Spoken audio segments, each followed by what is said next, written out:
The worst year for a lot of us for our mental as well as physical health.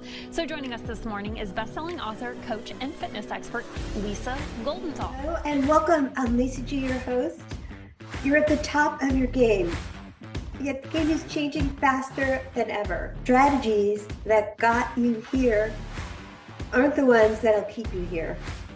The pressure is relentless, and the fear of obsolescence looms large. That's why I'm here. Welcome to the new podcast series, Disrupted: How to Be Gritty and Unlock Performance. This is your chance where I sit down with today's tops in business, mindset, wellness, and success to help you master disruption and thrive. Thanks for coming, and I'll see you soon.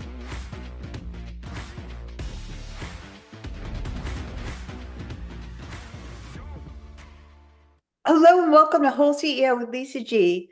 He's a mental health advocate and executive coach known as the Lifestyle Liberator and founder of the AIM Experience, AIM for busy executives and their VIPs. They're very important partners at home.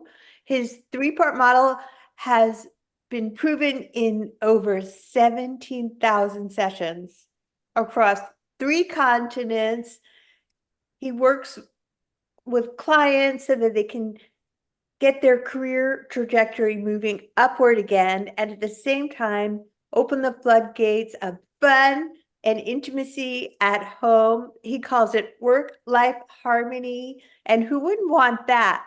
He's on a mission to unlock the latent potential within high-achieving families, elevating the standards of leadership and success, and triggering a ripple of positive impact that echoes through generations. Welcome to the podcast, Uwe Dockhorn. Yay, Lisa, wonderful. It's a pleasure being on your show. Thank you for inviting me. I'm so happy to have you. I know that we met on LinkedIn, and I really love the difference that you are making in the world with 17,000 case studies. It's been proven, and I want to jump right into today's content. So let's do this. Absolutely. Let's talk about what you're all about with this work-life balance being updated and work-life harmony instead. Let's jump into that topic first. Absolutely. So, well, I would say, work-life balance is dead. Long live work-life harmony. And the short answer is definitely that, if you try to achieve balance in your life, well, it's kind of like walking or juggling on a line. So it's like, there's the instability that is kind of like you're more wondering, what should I do here? Is this really part of my balance, or should I go over here? So you're always kind of like back and forth. And instead you have harmony. And that is essentially kind of like, I want to use a metaphor here. And that is if you want to go to a concert to see an orchestra, right? And, but you go in there and every musician is playing their own song. That's not harmonic, that's disharmonic. So it doesn't get to you. It doesn't get to you with the emotions. You're not having the fun that you're expecting to. So, and that is kind of like standing for, so each musician stands for, what you do at work, the task you do at work. Another musician represents what you do at home. And then another musician represents what you do for fun. So, and if they're not playing in harmony and aligned, kind of like through me, the conductor, I'm just guiding you to that point where you can really experience this harmony in your life. So that's kind of like why this is so important, instead of focusing on balancing. Well, you could always say it's a balancing act, and it is very difficult to achieve. Well, on the other side, you have harmony, and that feels much, much better. Well, I love that. So eloquently put. And I know a lot of times with high achieving individuals, often the spouse's complaint is that they put so much focus on work that they take the backseat to family. So is this something that can help them have more harmony at home? Absolutely. So let me just explain kind of like what it is that I'm doing here. So essentially what I'm doing, since you mentioned it, more than 17,000 sessions and over 18 years now, is it started with the executives, the medical professionals, the business owners alike. And most of the time I got asked by their spouses to coach them too. Well, lucky me, I got another client. But over time, I realized that there's a pattern in these high achieving families. And the pattern essentially is from the perspective of the VIP, as I call them, the very important partner at home. Typically, what happens is that they kind of like are down here in the relationship while the breadwinner is up here. And so they resent that. They feel, abandoned. They ask themselves, what about me? What's the next step in my career? Why don't you spend more time with me and the kids, etc.? Anguishing arguments start, big D looming at the horizon at one point. And if they decide to go that pathway of a divorce, essentially means to live an independent life outside of marriage. So this is where I come into the picture. So what I do differently, because I'm not a family counselor, I'm not a family therapist, I coach both partners at the same time, but separately. So they can regain their independence within their relationship and start to level up to each other. And we do this in regular evaluation sessions, which we now call falling back in love sessions. So there's a lot of resonance in that. And then they realize, oh gosh, this is why I trigger you with my sticky family pattern and vice versa. And,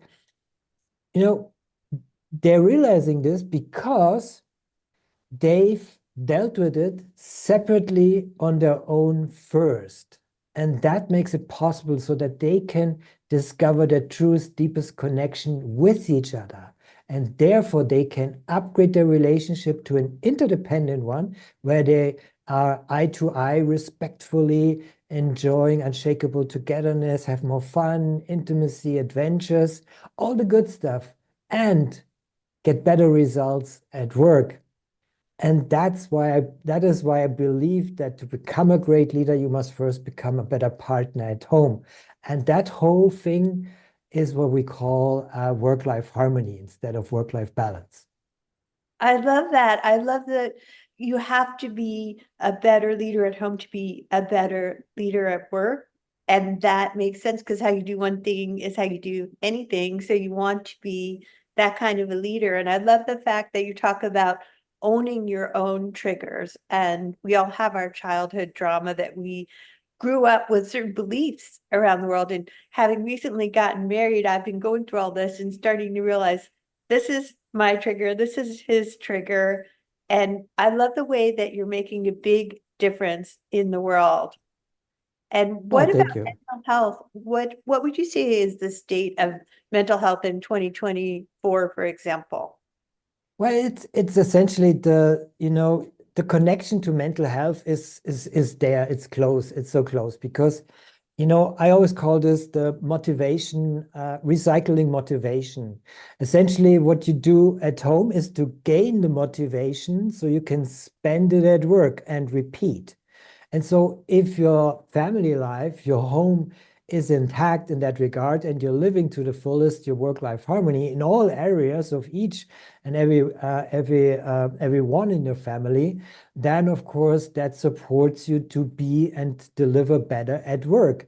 Hence, you need to regain that motivation again. So therefore, of course, it's all under the umbrella of mental health in that regard. So, and that is I think that's the new status that it should be, because we're so focused on having kind of like just running after deadlines, etc. And we need to schedule the time for our family. So hence we introduced last year the Family Friday, which essentially means there's a manifesto around that also to really plan ahead and use consciously the time to schedule with your family and even if it's just an hour, you can schedule that. It fits into your schedule if you want to.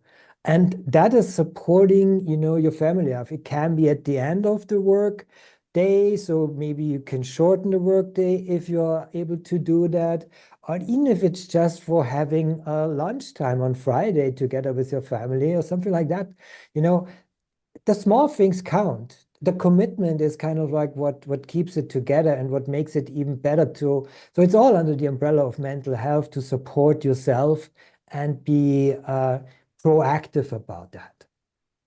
I love that because I feel in my relationship, if things aren't doing well, then I feel my own mental health suffers. And when that happens, I'm less creative, I'm less productive, I'm more procrastinating and getting overwhelmed.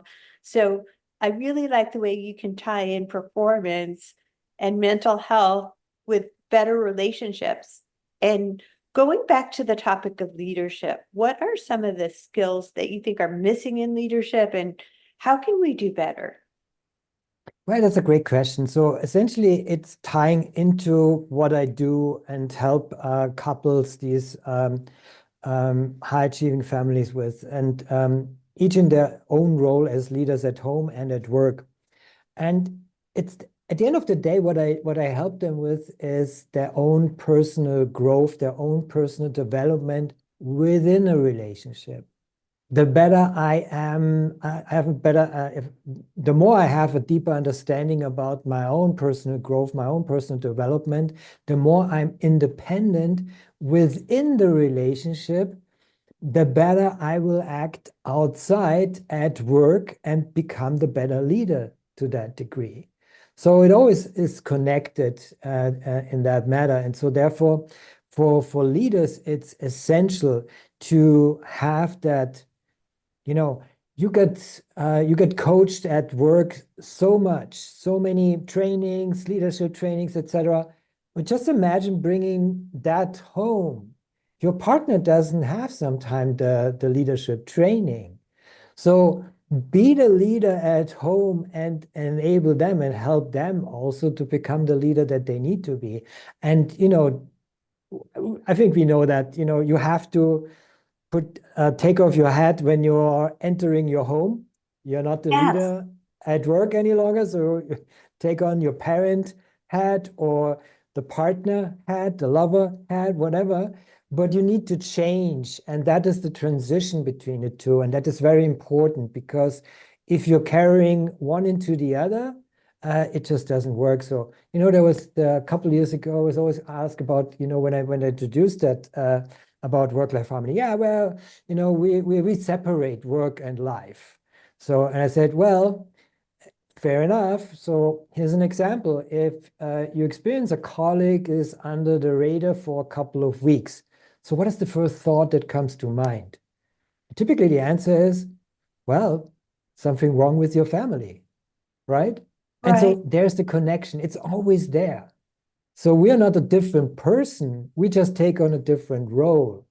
But we're still keeping all the things that we carry or that we struggle at home, at work, and vice versa. And that creates the tension. And therefore, it's a top leadership topic that definitely for each leader, for every leader, is very important to be aware of. And definitely, I can help with that.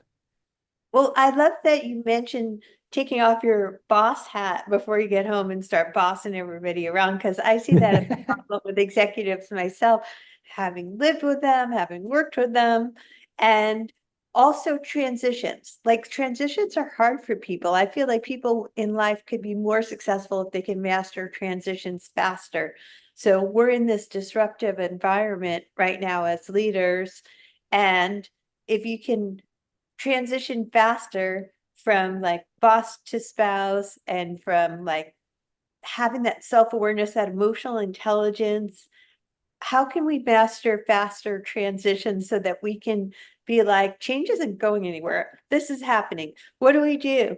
Like, how can we just sit with it, process it, rather than being that reactive person who's just like, No one wants to be around the horrible husbands or the horrible bosses anymore. But there's at the core of this is essentially my methodology, and it is letting go and letting in.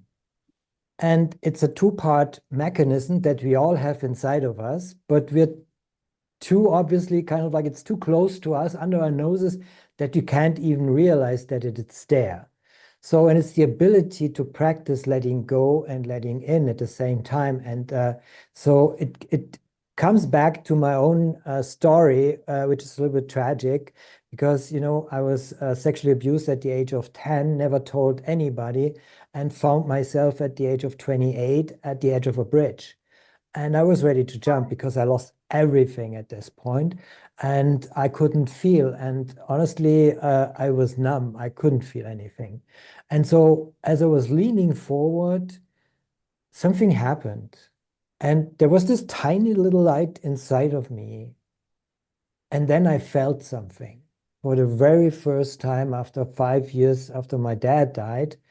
And I just started, and it drew me back from jumping. And I started crying because I haven't cried for 5 years after the death of my dad. So I was standing there and just emotionally overwhelmed, everything was coming out. And I realized something very important, that letting go is only 50% of the equation. Right. The other 50% of the equation is to let in, to feel and perceive what else is there. And therefore, it's a two-part mechanism. It's only complete as a pair. And we're so used to practicing letting go or forcing us to let go of something, and somehow it shifts into accepting what is next. But we have a more proactive role in that. We have the opportunity to proactively let in at the same moment that we let go. It's happening at the same moment. You can do this. You can look in, what else is here?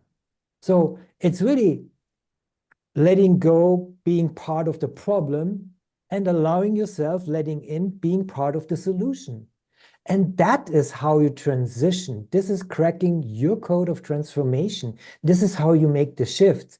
And the more you do it, the better you get it. So now you've heard it for the first time, probably, but now you recognize it, that there's something more. So what I do is essentially, I help my clients first to understand this principle of letting go and letting in, and then practice it with them in all 7 success areas of their life, so they can create a new scope of brilliance and abundance for themselves. And that is essentially helping them to be more certain about themselves, but also to be a better partner and a better leader at work, essentially. Wow. Thank you for sharing that moving story with me. It's always really impactful to know people's purpose and their drive and what matters to them and why mental health and relationship health is so important to you. So thank you for sharing that and the wonderful work that you're doing with people. I know we connected on LinkedIn, but where can people find more of you, Uwe? Well, you can go to www.uwedockhorn.com. That's UWEDOCKHORN.com. You find more information, my white paper, and all the good stuff over there. Thank you. Thanks for being a wonderful guest on the podcast. Thank you.